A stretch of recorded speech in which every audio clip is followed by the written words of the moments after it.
আজি আন এগৰাকী ব্যক্তি আন এটা পেছাত দিয়া ব্যক্তি এগৰাকী আন এটা পেছাৰ সৈতে জড়িত থকা ব্যক্তি এগৰাকীক আপুনি যেনেকৈ সন্মান দিছে চালকগৰাকীক আপুনি সেইধৰণে সন্মান দিছে নে নাই দিয়া? এই মাজত দুগৰাকী ব্যক্তিৰ পাৰ্থক্যটো এই সময়খিনিলৈ যাবলৈ অসমবাসীক আৰু অকণমান সময়ৰ প্ৰয়োজন।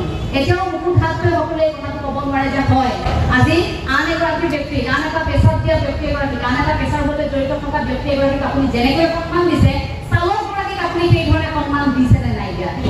যেতিয়া ভগৱান শ্ৰীকৃষ্ণ অৰ্জুনৰ ৰথৰ চালক আছিল আমিতো সকলোৱে জানো।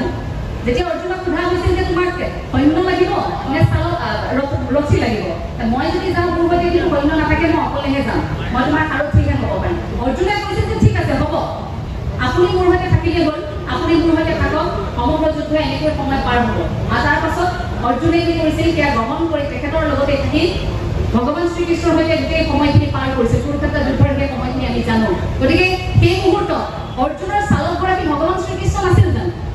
কেৱল মাত্ৰ ৰথখন চলাই গৈছিল নে বহুখিনি কথাও কৈ গৈছিল, পৰামৰ্শ আগবঢ়াইছিল? যিখিনি পৰামৰ্শ আজি সমগ্ৰ বিশ্বই স্বীকাৰ কৰে সেয়া হৈছে গীতাৰ মনোবিজ্ঞান। আৰু গতিকে এই চালক শব্দটো আপুনি সহজে কৈ দিব পাৰে ড্ৰাইভাৰ চালক। এই চালক শব্দটো কিছু লোকৰ বাবে হয়তো এটা সাধাৰণ শব্দ হ'ব পাৰে, কিন্তু একাংশ লোকৰ বাবে জীৱন জীৱিকাৰ এখন যুঁজ। এই গাড়ীখনত বহি আপোনালোকো বৰ শান্তিত নাথাকে, কাৰণ আপোনালোকৰ পিছফালে এখন যুঁজ চলি থাকে, যিখন যুঁজ আপোনালোকে কেতিয়াও দেখুৱাব নোৱাৰে।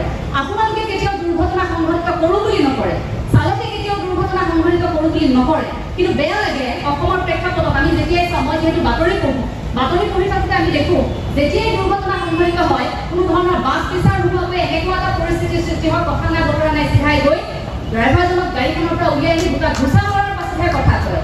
তেখেতে কি ক'ব বিচাৰিছে কথাষাৰ শুনিবলৈ নাথাকে, তাৰ পূৰ্বে তেওঁ দুটা ঘোচা দিয়াৰ পিছতে কথাখিনি শুনে। কিয়?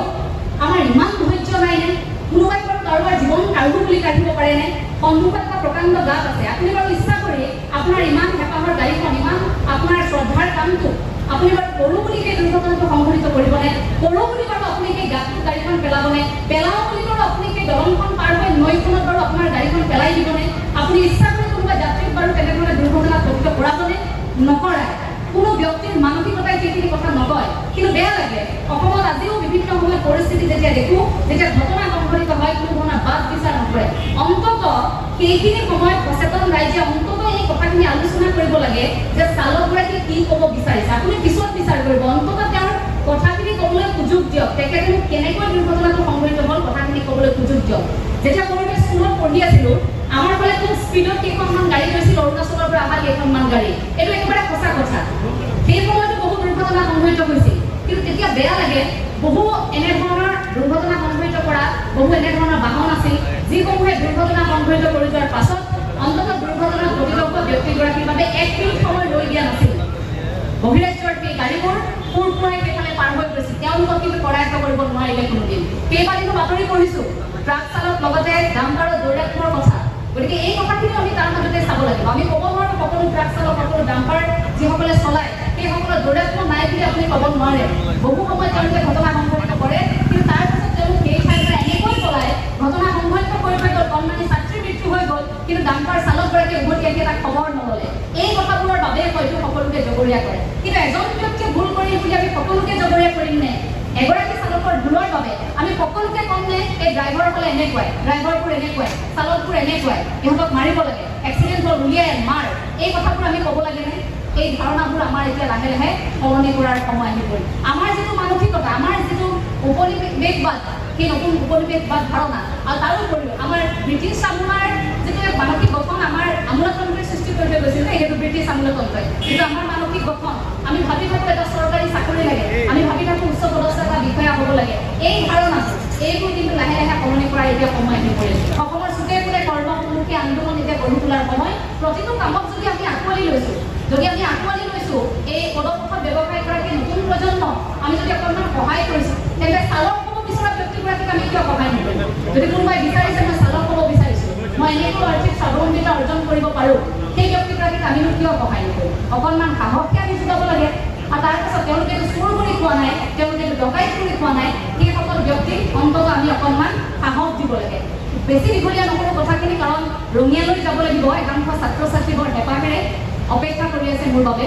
মই আৰু এটা অনুৰোধহে জনাই থৈ যাব বিচাৰিম এইখিনি যে মই একেবাৰে কনিষ্ঠ, আপোনালোক যথেষ্ট অভিজ্ঞ, বয়োজ্যেষ্ঠ বহু ব্যক্তি আছে মোৰ খুব সীমিত জ্ঞান মই আচলতে আধ্যাত্মিক দিশটোৰ সৈতে জড়িত আৰু সেই বিষয়ে কথা ক'বলৈ পালেহে অকণমান বেছি ভাল পাওঁ এই বিষয়ে হয়তো আপোনালোকৰ যিকোনো সমস্যা আছে সেই সমস্যাবোৰৰ বিষয়ে মই বৰ বেছি ভালকৈ নাজানো কাৰণ মই সেই বিষয়বস্তুটোৰ সৈতে জড়িত নহয় কিন্তু বাহিৰে বাহিৰে যিখিনি দেখিছোঁ আপোনালোকৰ যিবোৰ দুখ দেখিছোঁ সেই দুখখিনি কিন্তু অনুভৱ কৰোঁ আপোনালোকে যেতিয়া এই উৰে লিখা বাছখন চলাই অহাৰ পিছত গোটেই দিনটো বাছখন চলোৱাৰ পাছত আপোনালোকৰ এটা সমস্যা সমাধানৰ বাবে আপোনালোকে যেতিয়া কৰ্মবিৰতি কৰিবলগীয়া হয় আপোনালোকে ফূৰ্তিত নকৰে সেই কাম আপোনালোকে যেতিয়া ৰাস্তাত আন্দোলন কৰিব লগা হয় ক'লে কোভিডৰ সময়ত আপোনালোকে এটা ৰঙালাও এটা জাতিলাও আপোনালোকে একেলগে ইয়াত শুই একেলগে সকলোৱে হিয়াকে খাই আছিল সেইখিনিতো কম যন্ত্ৰণা নহয় গতিকে সেই কথাখিনি অন্ততঃ অকণমান অনুভৱ কৰিব বিচাৰিছোঁ আপোনালোকক কওঁ আপোনালোকৰ যিমান অভিজ্ঞতা আছে সেই অভিজ্ঞতাৰ তুলনাত এঞ্জেলা চাংমে একেবাৰে এটা শূন্য এটা জিৰ' গতিকে মোক বাইদেউ মেম এই ধৰণৰ সম্বোধনটো নকৰিব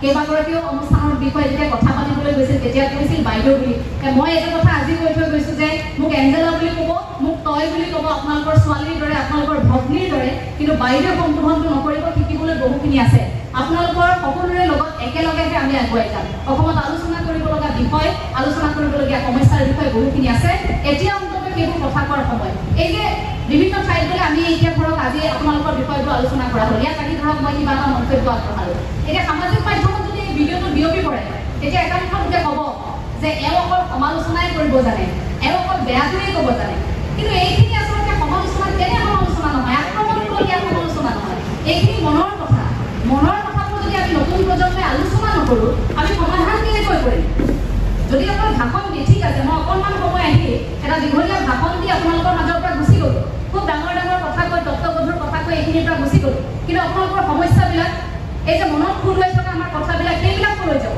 সেইখিনিতো আলোচনা কৰিব লাগিব গতিকে সেইখিনি কথাবিলাক আলোচনা কৰা এটা পৰিৱেশ অসমত সৃষ্টি হওক অন্ততঃ কোনো কনিষ্ঠই যদি কিবা এটা কথা কৈছে জ্যেষ্ঠ এগৰাকীয়ে অন্ততঃ কনিষ্ঠগৰাকীয়ে কি কাৰণে সেই কথাষাৰ উল্লেখ কৰিছে সেইটো বুজাৰ এটা পৰিৱেশ অসমত সৃষ্টি হওক সেয়া কামনা কৰিছোঁ জীৱন জীৱিকাৰ সৈতে জড়িত হৈ থকা প্ৰতিগৰাকী কৰ্মমুখী ব্যক্তিক মই আকৌ এবাৰ শ্ৰদ্ধা জনাইছোঁ আপোনালোক ভালে থাকক আপোনালোকে কোনোদিন নিজৰ কামটোক যিহেতু লাজ কৰা নাই কেতিয়াও আপোনালোকৰ কামটোক ভয় কৰা নাই গতিকে ঈশ্বৰৰ ওপৰত ভৰসা ৰাখক আপোনালোক সদায় ভালে থাকিব আপোনালোকৰ মাজত যিটো একতা আছে সেই শক্তিক আপোনালোকে জীয়াই ৰাখক এজন ৰূপম দত্ত নহয় আজি কেইদিনৰ ইপাৰে সিপাৰে ৰূপম দত্তই লিখাৰ বাবেহে গম পালোঁ যে নাইট ছুপাৰখন চলাই গৈ থাকোঁতেও ইমানখিনি অনুভৱ হ'ব পাৰে ইমানখিনি অভিজ্ঞতা থাকিব পাৰে তেতিয়ালৈকেতো অসমৰ বহু মানুহে চালক বুলি কোৱাৰ লগে লগে ইমান যে ভাল লগা এটা অনুভৱ এই কামটো যে ইমান ভাল লগা হ'ব পাৰে এই মেচিনৰ লগত যে আপোনালোকে খেলা কৰি থাকে এই মেচিনটোৱে যে আপোনালোকক ইমানখিনি অভিজ্ঞতা দিছে ইমান তিতা মিঠা অভিজ্ঞতা যে আপোনালোকে লৈছে আমিতো সেয়া গম নাপালোহেঁতেন গতিকে এজন ৰূপম দত্ত নহয় বহুজন ৰূপম দত্ত ওলাই আহক